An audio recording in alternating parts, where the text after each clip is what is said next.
Hi guys, this is Cindy from Tales of Cindy. I'm just getting on here really fast to let you guys know about a new announcement. I am now going to be streaming me playing games on Twitch. This is not because I'm good at games, because I'm not, but because it's just a nice way to be able to play and interact with people and talk. So if you want to get on and participate, it's the same tagline, Tales of Cindy, right? My goal is to get a Discord up soon as well, a Discord server. So we can have more of these conversations as conversations instead of just me talking. Also hit me up at talesofcindy@gmail.com if you would like to ask me any questions or have conversations that way. So I'm trying to just open this up so that we can have more conversations and people who really need help can get the help that they need and they don't have to feel so alone. Because I'm really bad at responding to comments if you haven't noticed. All right, back to the main video. Hi guys, and welcome to Tales of Cindy, where I talk about my life and other things and whatever I feel like. Sorry, the sun's on me a little weird. I don't really have a great place to do this today. So this is where we're doing it. Sorry also that I have not been on for a little while. I have been in upside down land, I feel like. There's been a lot of drama in my life, a lot of stress, a lot of crazy adventures, some good, some bad.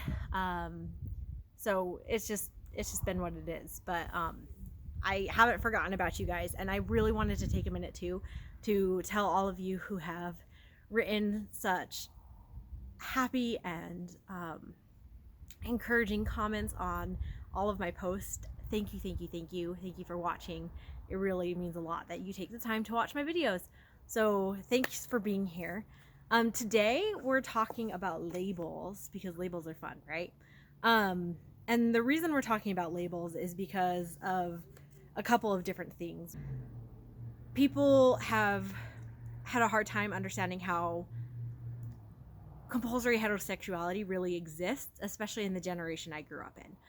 There have been a lot of people who are like, well, it's not the 1950s, you know, what rock did you live under that you didn't have the exposure to this? And I just want to say some of that is where I lived. Some of that was my family culture. But a good chunk of it has to do with this piece that I'm going to be talking about today with labels. So we're going to talk about labels a little bit. For those of you who have a lot of exposure to lesbian culture, this is not going to really be useful for a minute. So just skip ahead like 30 seconds or something like that. For those of you who don't have a lot of exposure, which I know that some of my video watchers don't, I'm going to share a little bit. So there are some major labels that are used in lesbian culture to define things. One is the term lesbian to begin with, right? Lesbians call themselves lesbians, but not every lesbian actually feels comfortable using the term lesbian, and that's part of what we're going to talk about today. I find myself having problems using the word lesbian myself, so we're going to talk about that. But the other terms that we would use are queer or you know, a gay woman, right? Like, I'm a gay woman. I use that pretty regularly, referring to myself as Cindy. I'm Cindy. I'm a gay woman, right? So those are terms that I use to describe, and all of those really essentially mean that I'm not straight, right? I am not a straight woman. I'm not bisexual either. Like, I only have interest in women. But those are the terms that we use to describe the overall big picture of I'm not a straight woman. I am interested in other women. So for me, I am a lesbian. I am queer. I'm comfortable with the label queer. And I am a gay woman. And all of those are the terms that I will use to describe myself. But the one that's the hardest for me, like, to call myself, is actually calling myself a lesbian. Even though that's the easiest to understand descriptor when I just say it.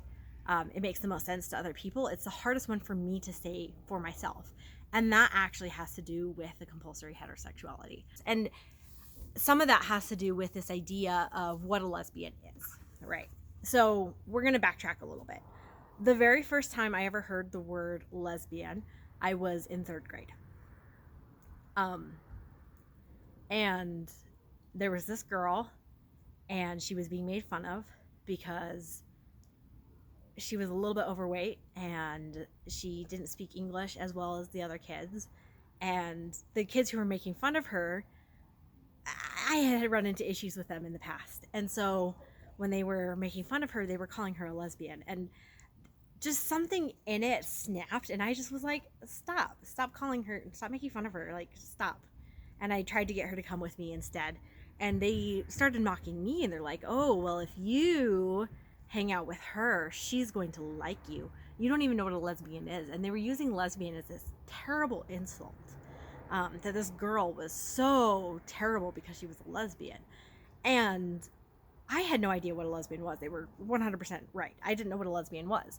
But what I did know is this girl didn't deserve to be mocked that way no matter what. And so I said, who cares? If she's a lesbian, who cares? And they're like, she's going to like you if you hang out with her. And I said, then she ends up liking me. But she doesn't deserve to be treated like this, right? And I used third grade words, not my grown-up vocabulary. But I said no, and I pulled her away, and we ended up playing, and we became good friends for that year. I have no idea if that girl was a lesbian or not. It was third grade. I don't know. I mean, I'm sure there are some people who know their sexuality by that age, but most people don't. But the funny thing is, I was the lesbian, right? But that was my exposure to that word, was this terrible, terrible insult. And as I got older, that didn't change. Lesbian was used as an insult, or lesbian was used derogatory, and it was only used to describe one particular type of person, right? And this comes into another realm of terminology. So there's under the big frame of lesbian, there's some other terms that we use, and one is butch, right? Butch lesbians are the ones that people tend to think of when they think of lesbians. They dress more masculine, right? They are butch. They're, a lot of times they have the shorter hair, the shaved, whatever. They are not passing straight. And then the other one is femme. Femme lesbians are more feminine. I am a femme lesbian. Like, that's the terminology that works best to describe who I am as a lesbian, is a femme lesbian. I pass as straight. When I came out as gay, there is not a single person, I have not had a single conversation with a single person where they said, oh yeah, I totally knew that. Not a single person. I pass as straight. And that's very femme, right? Like, I look feminine in my features and my actions. I pass as a typical feminine woman, right? Femme lesbians are not really, we don't have as much exposure to them in media. At least we didn't when I was that age, right? There was some, but not very much. And then on top of the femme lesbians, there's androgynous, right? So the ones who are somewhere in the middle, and they can go either way. I'm femme. And my exposure as a kid to anything lesbian were always butch lesbians, right? Even Ellen, right, when she came out, she has the short hair. She likes to dress more masculine. She was the most prominent lesbian of my generation. All the lesbians that I heard about were butch. In media, most of the time they were butch. Almost every lesbian I knew of was butch. And there's no connection to me in that beyond the fact that we're both lesbians. Like, I couldn't look at that person and say, yep, that's me. But there wasn't a whole lot of representation of lesbians like me. And that made it harder to figure out who I was, because I didn't have a lot of exposure to say, that woman looks and acts and talks like me and is also interested in women. That woman is perfectly comfortable in conversations with men and perfectly comfortable hanging out with men all the time and being around men. Instead, lesbian was targeted at butch lesbians. When I heard the term lesbian as a kid, it was only targeted at butch lesbians, and it was used as a derogatory insult almost all the time I heard it. It was, she's not pretty enough to attract guys, so she's a lesbian. And that's a completely false narrative. It's bullcrap. And I am just throwing this out there. There are some damn hot butch lesbians. So that's obviously a false narrative, right? But it was a narrative that existed in the 90s and 2000s when I was growing up. That the only reason, and I've heard it too, I've heard people say things like, oh, well, the only reason that you're a lesbian is because you haven't had the right guy. No, sorry. No, that's not how this works. That's not how this works at all. But right, like that whole idea that you had to be a man-hating butch lesbian in order to be a lesbian was very prevalent, and the idea that it was an insult was very prevalent. And both of those are false narratives, right? You can be a man-hating butch lesbian to be a lesbian, but you can also be like me, who's very feminine, and my best friend's a guy, right? That's totally doable. That's not anti-lesbian in any way, shape, or form. But I didn't have that exposure. So here I am as a teenager trying to figure out who I am and my place in the world. And I didn't have the right kind of exposure. Somebody recently told me that there's no way that I had no exposure to alternative lifestyles growing up in the early 2000s. And they're right. I did have exposure to other alternative lifestyles, but the narrative I was being fed, and the narrative I fed myself about them, was one of alternative lifestyles are bad, right?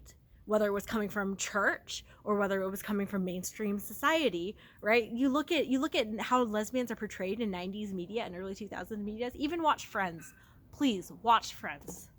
Because Friends is almost the example of my life story with my husband, minus the fact I didn't cheat on my husband and dump him, right? I was married to my husband and I left him after realizing I was a lesbian, which is exactly what Ross's wife did. But the entire time throughout the entire, and I like Friends, and I'm not trying to say don't watch Friends or anything like that, but the entire time throughout the entire series, whenever his ex-wife is mentioned, it's a joke and it's derogatory and it's somehow making Ross less of a man, and it's just terrible. Like, if you look at it from the perspective of on my end watching that, and that was actually one of the more progressive approaches to a lesbian in the media, because she was femme, right? But it was still a narrative that didn't fit my world, and so I didn't have somebody who looked, acted, and talked like me to look up to and say, that's who I am. And that's a real thing that kids are looking for. Why do you think we idolize, bands and these things? We're trying to find role models to look up to. And I had no role models to help me figure out who I was. So I used the best I had. And the best I had was okay, but they didn't include lesbians. So there was that piece that was missing in my overall broader picture of I am a femme lesbian, because I didn't understand that you really could be a femme lesbian.